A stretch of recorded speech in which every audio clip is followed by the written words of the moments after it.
O único e simples motivo é porque eu sei que a maior parte dos brasileiros tem muita dificuldade em perceber-me, porque eu sou de Lisboa e nós os lisboetas falamos muito depressa e falamos muito e fechamos muitas vogais e, portanto, ninguém nos entende nunca.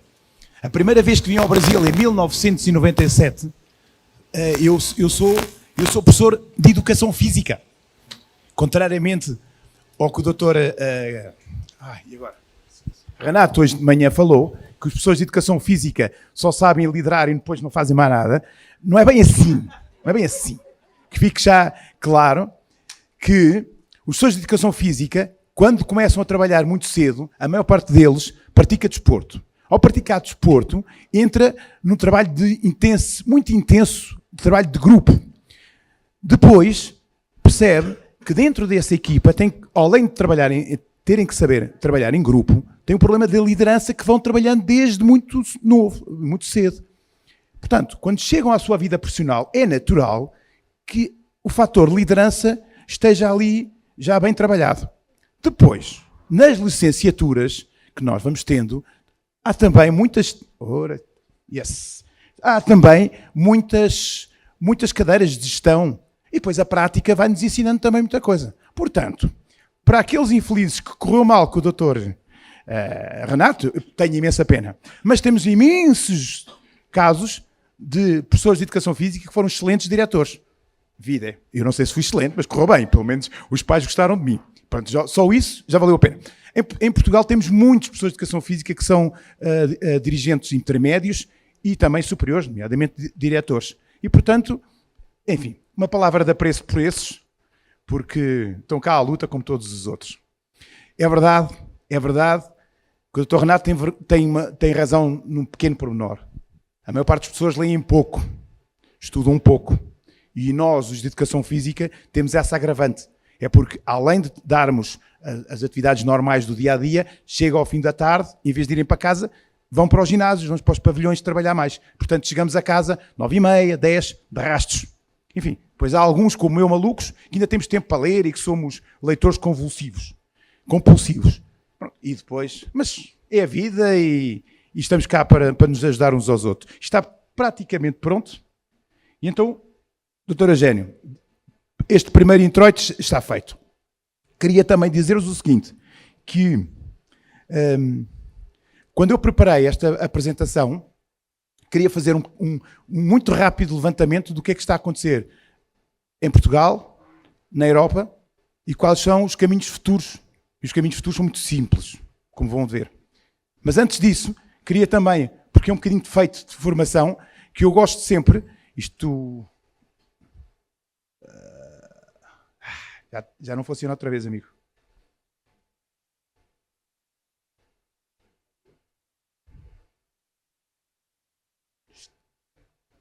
Pronto. Acho que sim. Então aparece por aqui. A educação com pilar de desenvolvimento social e económico foi isto que nos foi pedido. E então queria dizer-vos o seguinte. Esta intervenção vai ter estes 4 pontos e vou referir também a questão do relatório Draghi. Passo já a dizer que o Draghi foi o presidente do Banco Europeu.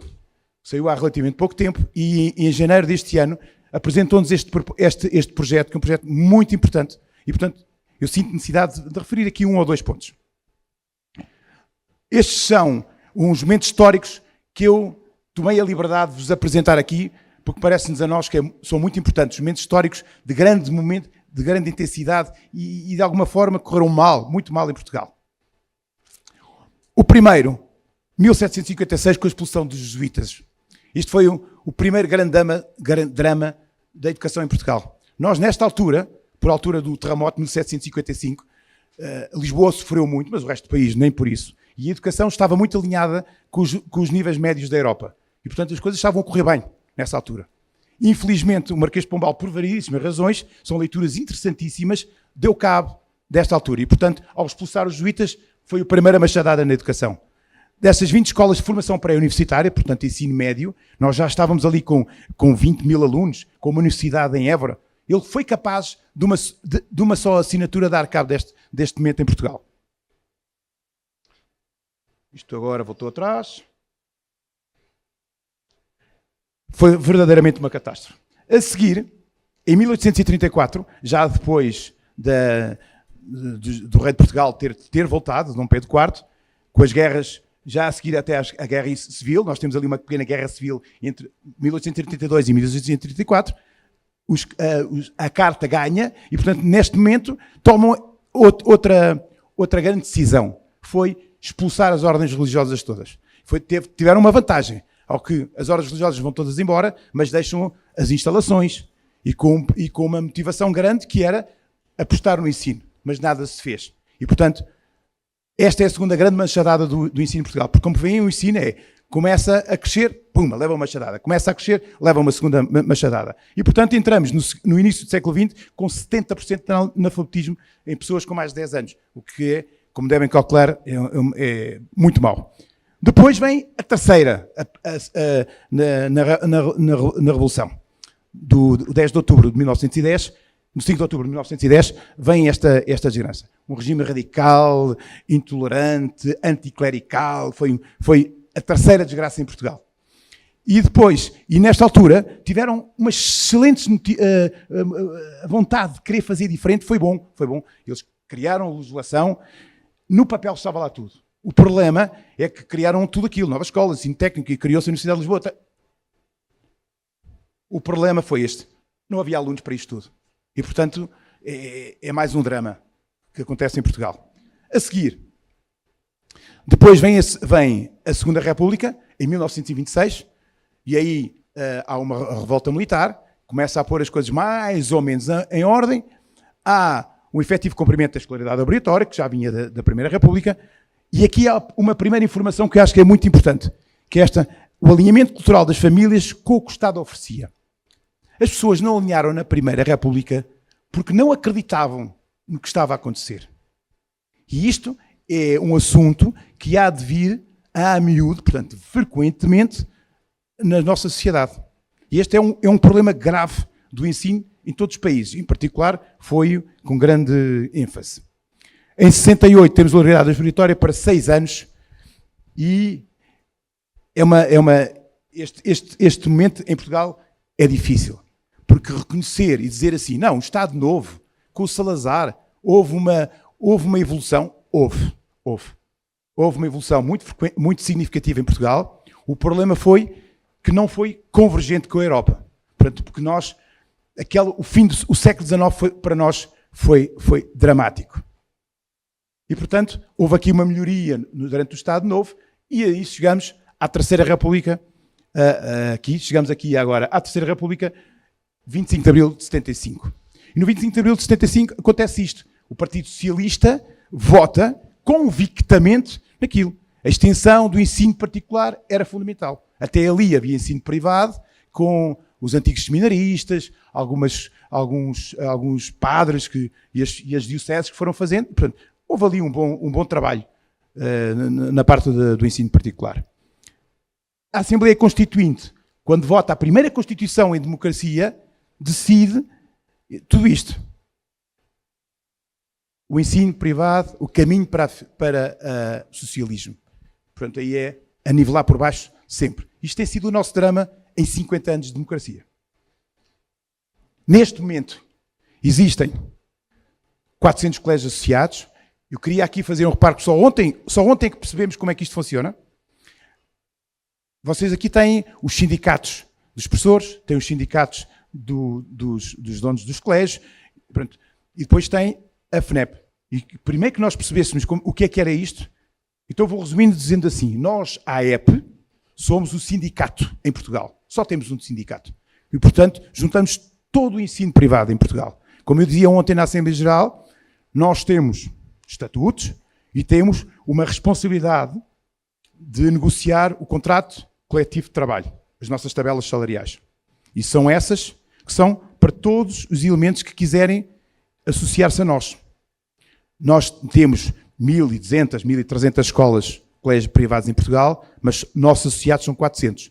São os 400 de média dimensão e de grande dimensão. São todos nossos associados. Só os muito pequeninos. E os muito pequeninos não são porquê? Porque as nossas tabelas salariais são sempre pelos mínimos. Mas mesmo sendo mínimas, a maior parte dos colégios pequeninos não consegue aderir a essas tabelas salariais. E por isso é a principal razão por qual não são nossos associados. Educamos mais de 200 mil alunos, fazemos parte, são 20% do sistema educativo. No ensino secundário chegamos aos 25%, portanto estamos aí com um grande crescimento e, portanto, com números muito significativos.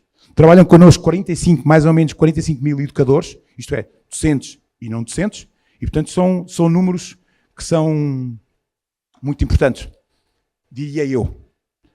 A nossa diversidade está ali, são todos os diferentes colégios que vão, o ensino geral independente, se é assim o grande, depois os financiamentos do Estado, que é um dos nossos dramas, é o financiamento do Estado.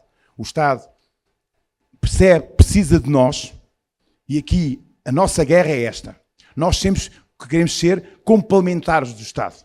E o Estado quer que nós sejamos supletivos. Isto é uma coisa que nós não queremos. E, portanto, a nossa guerra permanente, com todos os governos até hoje, tem sido esta.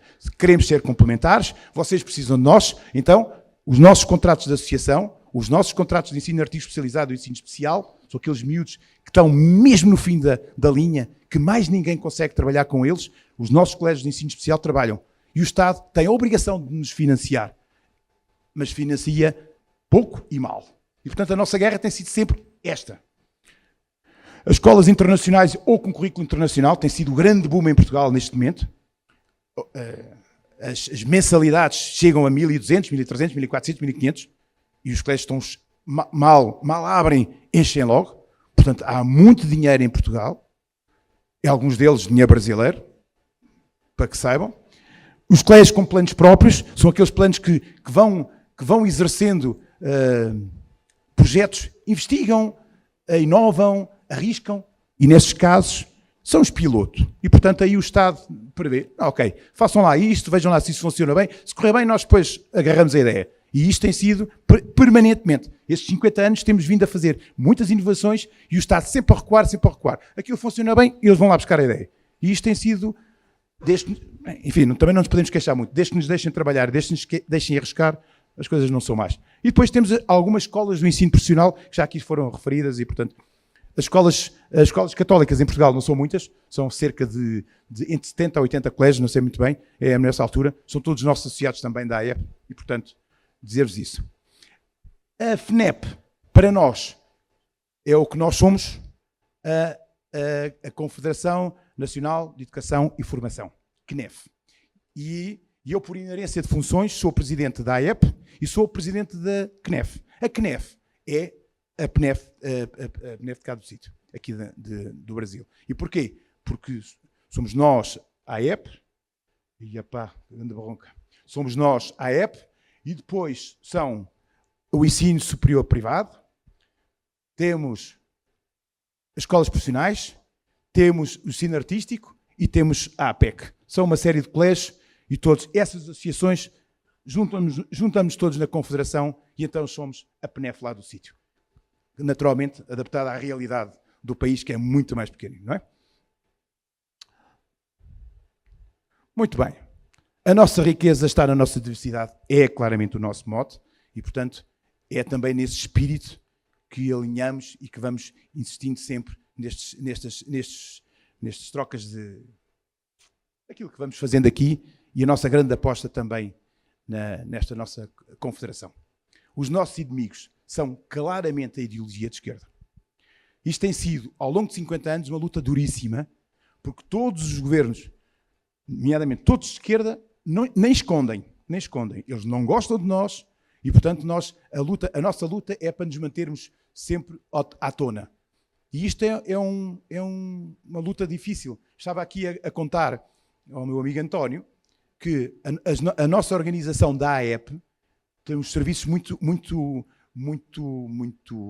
fortes, muito eficazes, e nós, cada vez que vamos reunir com o Ministro da Educação, com o Secretário de Estado, ou com os Diretores-Gerais, seja com quem for, as nossas reuniões são muito bem preparadas. Em todas as reuniões levamos uns dossiês em que, inclusive, preparamos e oferecemos a parte logística e a parte legislativa. E eles ficam lá com tudo. Mas depois, na prática, nada acontece. Há 11 meses atrás, houve eleições em Portugal e subiu ao governo um governo centro-direita. Em 11 meses, nada conseguimos. E, portanto, é uma enorme desilusão. Essa é a verdade. Portanto, ao fim destes 50 anos, houve ali nos anos 90, uma altura em que a economia portuguesa esteve bem, e sim, com o governo, com o professor António... como é que ele se chama? O Cavaco Silva. Muito obrigado. Grande. Nessa altura, sim, a coisa esteve mais ou menos composta. De resto, tem sido sempre muito difícil ao longo destes anos. As nossas fortalezas são estas, que ali estão definidas. E aqui não há que esconder. O Estado português ganha muito dinheiro connosco. E, portanto, nem percebo qual é a dúvida. E estas são, de facto, as nossas fortalezas. As nossas fortalezas são também, naturalmente, e por eu não podia deixar de dizê-lo, a questão dos projetos educativos, que são de excelência e qualidade de ensino. As direções fortes têm sido sempre um enorme esforço também da AEP na nossa formação, formar os nossos dirigentes e os nossos dirigentes intermédios, e tem sido um trabalho muito efetivo e tem dado bons resultados. A calma social é verdade. Temos a sorte, por um lado, de viver num país calmo e sereno e tranquilo. Tem sido 50 anos de calmos, mesmo com aquele 2 anos a seguir à Revolução de 75, enfim, houve ali alguma intensidade, mas de resto temos tido esta sorte. E essa paz social transmitimos também nos nossos colégios. E naturalmente, como todos vossos também, as nossas famílias procuram-nos também por causa disso. Qualidade, pela paz social e pelas questões da segurança. Isso aí há de ser sempre assim. E agora dou o salto para a Europa, para terem um bocadinho a noção de qual é o enquadramento a nível do ensino europeu. Há 20 milhões de alunos no ensino privado, correspondem a mais ou menos 50% deles são financiados, de alguma forma, com algum financiamento. Depois os financiamentos são muito variados, de facto. Mas a maioria deles, o ensino privado lidera a inovação. Não há qualquer tipo de dúvida. Depois, dizer-vos também que todos os tipos de financiamento variam imenso. Na Grécia é dos poucos países onde o financiamento é fracote, e depois vai variando com vários. Para nós foi muito importante. Em relação às escolas independentes, por exemplo, dizer-vos assim, por exemplo, 75% das estatais têm financiamento e propina mensalidade, na verdade, não a propina do Brasil. A pressão para abolir as escolas religiosas na Suécia, o que para nós também é uma dificuldade, e por isso o trabalho que fazemos no organismo que eu referi ontem, do OIDEL, serve para isso também. E por último, em Espanha, por exemplo, aos concertados, todos os colégios, a grande maioria dos colégios em Espanha são apoiados financeiramente, têm os contratos sociais, são os concertos, os concertados, e depois tem aquela aportação voluntária que é aquilo que as famílias podem dar. E aquilo é negociado entre a Associação de Pais e a direção do colégio. E é com esta aportação que os colégios sobrevivem. Nem sempre o financiamento do Estado é bom. Dizer-vos também que, em relação às percentagens, estão aí todas, dos 5 aos 6 anos, e depois é muito interessante, que é todos os países do leste da Europa têm muito pouco ensino privado, e todos os países mais do oeste e do norte têm mais. E, portanto, isto é recorrente, tanto dos 0 aos 5 anos, como dos 6 aos 12, como dos 13 aos 15, que é o ensino básico, e depois o ensino elementar dos 16 aos 18. Isto em geral, passa-se igual por todos. O ensino privado em Portugal e na Europa, referir-vos isto, que totalmente privado, em Portugal nós temos 13%, isto eram dados relativamente, neste momento já aumentou, mas se repararem bem, ao nosso nível, temos o Chipre e temos um bocadinho mais acima Malta, que são países muito pequeninos, que não são significativos. Portanto, nós, a nível da Europa, somos o país que tem mais alunos no ensino privado. E depois, se repararem, cá para baixo, a Irlanda, que é uma grande exceção, depois é a Lituânia, a Roménia, tudo aquilo que é o leste da Europa tem muito pouco ensino privado e tudo com escolas públicas. Finalmente, e estou a entrar agora na parte final, queria-vos só referir 2 ou 3 pontos deste relatório Draghi, como vos referi, foi feito por um antigo governador do Banco Europeu e é provavelmente neste momento das figuras mais conceituadas na Europa, o economista. E depois, a persecução do crescimento económico inclusivo, claramente a centrar-se naqueles 4 pilares. A competitividade sustentável, a segurança económica, a autonomia estratégica aberta e a concorrência leal. Este relatório é importantíssimo porque, como vocês sabem, a Europa está a passar uma fase muito difícil.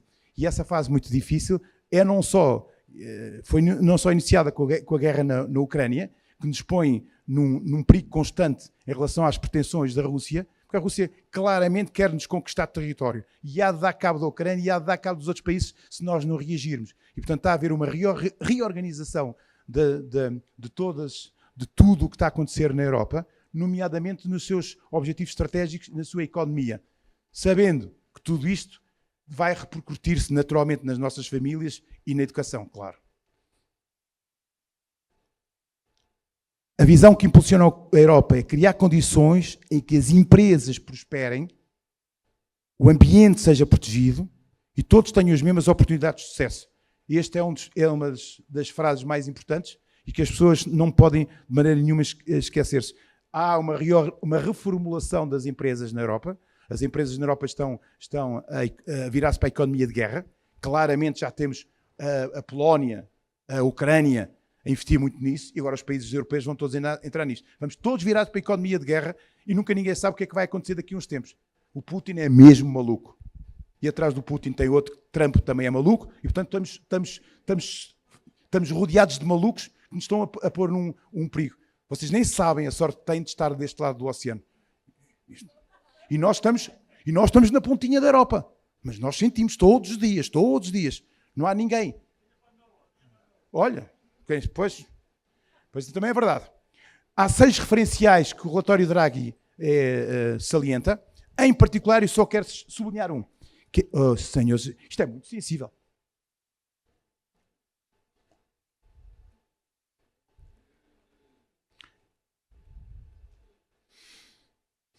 Que é este. Estagnação económica. Isto para nós vai ser um drama. A falta de produtividade é clara. E a solução que vai ser apresentada é esta. O incremento na formação e educação. Não há alternativa. Temos mesmo que fazer este incremento. E o investimento na inovação e tecnologia. Isto tem tudo a ver com a educação. Tudo. Qual é o problema? Não há dinheiro. Este é o grande problema. E, portanto, o que é que o relatório Draghi propõe? Propõe uma solução, um forte investimento financeiro. Claro, temos que inventar o dinheiro. E agora, onde é que o vamos inventar? Primeiro, endividamento dos países. Muitos deles já estão endividados até ao pescoço, nomeadamente nós, e, portanto, pode não passar por aí. E a segunda hipótese, recurso ao setor privado. Isto é o relatório Draghi que o diz. Soluções nas parcerias público-privadas já usadas. E isto que eu queria dizer-vos o seguinte. Isto tem sido a nossa guerra com o poder político em Portugal neste momento. O poder político em Portugal não percebe que, e por isso é que eu referi a questão da supletividade e a questão da complementaridade, que o ensino privado em Portugal e em todo lado tem que ser trabalhado em conjunto. E algumas vezes eu tenho referido que nós em Portugal temos uma instituição que nasceu a seguir ao 25 de Abril, que era o Sistema Nacional de Saúde, que toda a gente conhece em Portugal. E o Sistema Nacional de Saúde, desde o início, perceberam que tinham que trabalhar em complementaridade uns com os outros. Há 50 anos que isso funciona. E isto quer dizer o quê? Os hospitais públicos, os hospitais privados, os hospitais sociais, os hospitais das misericórdias, todos eles trabalham em rede e assim propõem, ou pelo menos proporcionam, uma boa saúde a todos os portugueses e a todos aqueles que não são portugueses, mas estão lá a trabalhar connosco e a viver connosco. E o que nós propomos é exatamente a mesma coisa, que é, a nível de educação, que se pense também no Sistema Nacional de Educação, em que as pessoas olhem para nós de uma forma complementar e não de uma forma supletiva. Ainda mais, é que nós no ensino privado temos uma coisa que nos pode, e que é um bom indicador. A doutrina social da Igreja tem em conta vários princípios, mas há um princípio que é muito importante, que é o princípio da subsidiariedade. E esse princípio diz o quê? Que nós devemos fazer aquilo que o Estado não pode fazer, ou não devemos, por outro lado, também pode ser assim, não devemos esperar que o Estado faça aquilo que nós podemos fazer. Este é o segredo do ensino privado, em todos os nossos países. Quem é que não vê isto? Os nossos políticos. E, portanto, a guerra tem sido permanentemente, e agora vamos ver o que é que isto vai dar.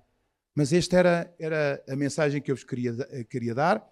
Dizer-vos que em Portugal, neste momento, estamos com grandes dificuldades, não há coragem política, eu vou repetir, não há coragem política, já o dissemos na cara de todos os políticos, e agora, no domingo, temos eleições.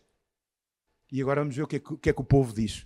O povo é sereno, lá dizia o grande jargão do 25 de abril de 1975. Mas nós esperamos sempre que o povo possa pensar e decidir bem. Por último, queria só dizer-vos a live de pequeno comentário. Há um senhor, investigador português, doutorado em Economia, doutorou-se em Cambridge, que se chama Nuno Palma. E este Nuno Palma fez um trabalho muito, muito interessante e publicou um livro que se chama As Causas do Atraso Português. Eu vou só referir duas coisinhas pequeninas. A referência que ele nos dá é esta. O grande drama em Portugal aconteceu em dois momentos. O primeiro momento foi entre 1740 e 1720 a 1760. O que é que aconteceu nesta altura? O ouro do Brasil. Estão a ver? Quando o ouro do Brasil chegou, de repente, as instituições democráticas foram por água abaixo. As cortes deixaram de reunir, o povo deixou de exigir aos seus governantes, isto é, ao rei, o que é que precisavam para os seus territórios. E, por outro lado, o rei tinha aquelas verbas que vinham do ouro do Brasil e começou praticamente a comprar as pessoas. E, portanto, as pessoas sentiram-se, mas está aqui o dinheiro, para que é que eu vou trabalhar? Estão a ver? E, portanto, houve aqui uma inversão de valores e as pessoas, de repente, deixaram de trabalhar e deixaram de produzir e deixaram de estudar e de investir na educação. E, portanto, foi um retrocesso enorme. E ele prova, por A mais B, com estudos científicos, que aquilo é assim. Claro que há muito historiador que anda ali a rebolar-se a dizer que não pode ser, porque isto muda muita coisa na nossa história. Mas aquele livro é muito interessante e está muito bem fundamental. Segundo momento da nossa história, quando nós estávamos a começar a crescer, isto é, nos anos 90, quando estamos ali, é na altura em que vamos entrar. Nós entramos na União Europeia em 1985, mas vínhamos num processo de alguma recuperação. E, de repente, entram os dinheiros todos da Europa. E vão entrando durante não sei quantos anos. Conclusão, o que aconteceu à economia portuguesa? Brum, vai por água abaixo outra vez. E isto ele prova com grandes estudos científicos. E aquilo não é compatível. Eu li aqui 3 ou 4 vezes para ver, mas isto é mesmo assim. E está lá tudo e fui ver toda a investigação que está por trás daquilo. Portanto, o Estado português também tem que perceber isto, que não é com os fundos portugueses, com os fundos europeus, que nos vamos desenrascar. Isto dá-nos boas dicas a dizer assim, em momentos de dificuldade, temos que ser capazes de dar a volta à questão, de nos unirmos todos, e agora termino, de nos unirmos todos, porque tudo aquilo que eu estou a dizer para Portugal, passa também para os nossos países. E se nós nos juntarmos, somos mais fortes. Se nós formos juntos, vamos mais longe. Muito obrigado. Obrigado, Luís. Luís traçou aqui um cenário de Portugal, o cenário da Europa, e que serve de exemplos para que a gente não siga o mesmo caminho que ali está interposto dentro da fala que eles nos traz. Naturalmente, que aqui no país nós temos dificuldades, com pouco de história desencontrada com Portugal, inclusive na parte do colonialismo, em que teve o Brasil contribuindo muito, e o desenvolvimento desses países ficaram dependendo muito lá atrás das riquezas que cada um dos países que estão aqui dentro foram utilizados para a Europa, né? Na hora que isso acaba, as dificuldades realmente se estabelecem, né? E os nossos países são emergentes. Quando a gente fala de desenvolvimento econômico, que é o desejo de todos os países, seja os emergentes, seja os já desenvolvidos e os que já com dificuldades, né? Nós temos também as grandes potências querendo se instalar com a finalidade de fazer o aproveitamento de todas essas riquezas em detrimento de outros que estão a batalhar para conseguir esse desenvolvimento. Fica bem legal esse retrato que você traz e que acabou ocupando um bom espaço do nosso painel aqui, porque desenvolvimento social tem que estar presente nesse desenvolvimento econômico. Não faz sentido ter desenvolvimento econômico de nenhuma nação se o social não for o principal a ser colocado em favor de nossa população, né? Aqui no país nós estamos falando que a gente está criando políticas sociais paternalistas, porque estamos pegando riquezas produzidas por nós e entregando sem a força do trabalho que você citou no que você falou aqui. E acredito que isso também deve ocorrer nos outros países. Então, como escolas que formamos pessoas, como escolas que tornamos profissionais para trabalhar para as empresas, para trabalhar para os governos, nós temos que ter o cuidado de ser esclarecedor que a finalidade do desenvolvimento passa principalmente pelo desenvolvimento da sociedade e do social, onde estão inclusas as famílias. Sem desenvolvimento social, não há motivo de ter desenvolvimento econômico. Afinal de contas, quem recebe todas essas benesses deve ser as pessoas, não deve ser o Estado. O Estado é o administrador dos recursos que repassamos para que ele devolva para todo cidadão aquilo que a gente espera e o cuidado que eles devem ter com itens principais. Não precisa inventar moda. Eu digo aqui no Brasil, Luiz e demais, que se o governo, seja ele estadual, municipal ou mesmo federal, me entregar saúde, me entregar a educação, seja ela complementada pela educação particular, que faz melhor do que a educação pública, correto? Entregar segurança, mobilidade, ele já fez um governo excepcional. Não entre em outras áreas que seja assistencialista, porque nós vamos criar um povo preguiçoso. E um povo preguiçoso não produz o suficiente. Eu vou aproveitar aqui, se você me permite, Luiz, te dar uns 2 minutos para que a gente possa falar. Já estamos adiantados da hora, o pessoal já está cansado, e vamos dar a oportunidade para o nosso palestrante também trazer o coisa. Eu te entrego 2 minutos para você fazer as considerações finais. Então, aproveitando este momento, ainda ser um bocadinho mais sarcástico, um bocadinho bera, que eu tenho mais uma ou duas coisinhas para dizer. A primeira tem a ver com o seguinte. Eu tenho, atenção que eu não estou a atacar ninguém pessoal, mas eu tenho que dizer isto. Eu tenho muito pouco respeito neste momento intelectual pelo ensino superior. O ensino superior está a dar uma péssima imagem. Eu estou a falar por Portugal, não sei se estou a falar pelos outros países, cada um sabe de si. Mas em Portugal, o ensino superior está a dar uma péssima imagem ao ensino básico e secundário. E passo a dizer e a explicar porquê. A formação de professores está a ser antiquérrima, péssima. E não há vontade nenhuma, não há vontade de qualquer tipo de mudança. Há um ano atrás, o ministro anterior socialista criou um grupo de trabalho para se repensar a formação dos professores. Convidou-nos a determinada altura para intervir e para termos uma reunião para mostrarmos e darmos as nossas opiniões. Esse grupo de trabalho era composto pelo ensino superior, uma universidade de Braga, e por mais 2 escolas superiores de educação, que são em Portugal quem faz a formação de professores do ensino básico. A determinada altura, ao fim de 10, 15 minutos, eu estava pelos cabelos. Estava doido. E a determinada altura eu tive que intervir e dizer assim, tenham paciência. A proposta que me estão a fazer é igualzinha à proposta e ao processo que eu tive há 40 anos atrás. Formação em serviço. E os senhores disseram, pois tem razão e tal, sei quê. Não foram capazes de fazer qualquer inovação e de pensar que a realidade é diferente, que os miúdos são diferentes, os nossos jovens são diferentes, e porque temos que dar respostas diferentes à nossa sociedade. E aquela gente não foi capaz de fazer essa adaptação. Segundo comentário, em relação ao ensino superior também, ninguém me encomendou isto tudo. A pedagogia no ensino superior não existe. Os nossos alunos são maltratados no ensino superior e são tratados como se fossem pessoas, animais. Estão ali, têm que ouvir. Há salas com 200, 300, 400 alunos. Depois, de vez em quando, aparecem lá uns professores universitários espetaculares.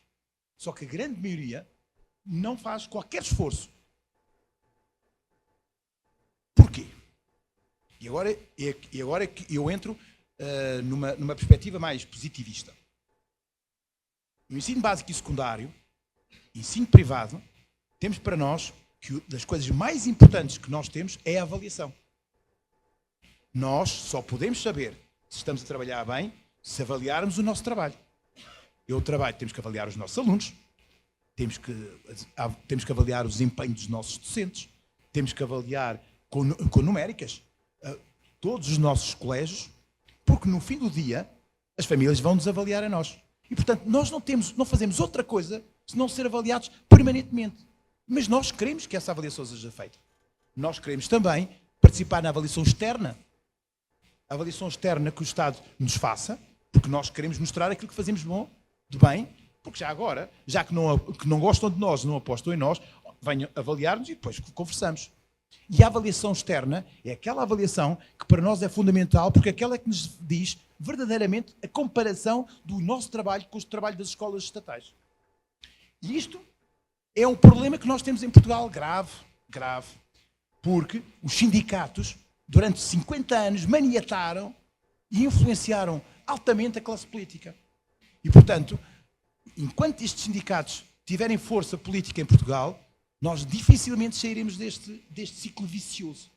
E, portanto, este era o comentário que eu queria para já dizer-vos. Pronto, isto, eu acho que disse tudo o que estava aqui atravessado. Pronto, agora já estou mais aliviado, calma. Pronto, e agora entramos na parte mais simpática.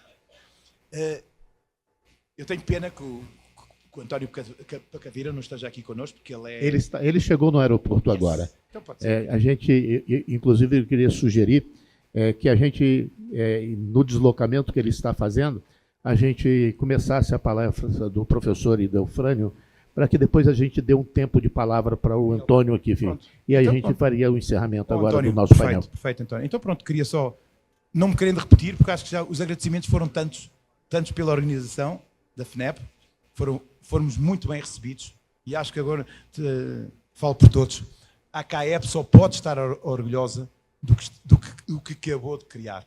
E portanto, a vossa entrada oficial ontem, oficialmente entraram ontem, não é verdade? E entraram logo com os dois pés, com dois direitos, e organizaram tudo muito bem, trataram-nos lindamente, pensaram nos pormenores todos, e os pormenores fazem a diferença. E portanto, só podemos mesmo agradecer, estar muito agradecidos todos nós que aqui estamos nesta sala, e dizer assim, ainda bem que ajudámos o Pacavira neste sonho, ainda bem que estamos aqui a trabalhar em conjunto. Muito obrigado, António. Muito obrigado, Ana. Muito obrigado. Obrigado.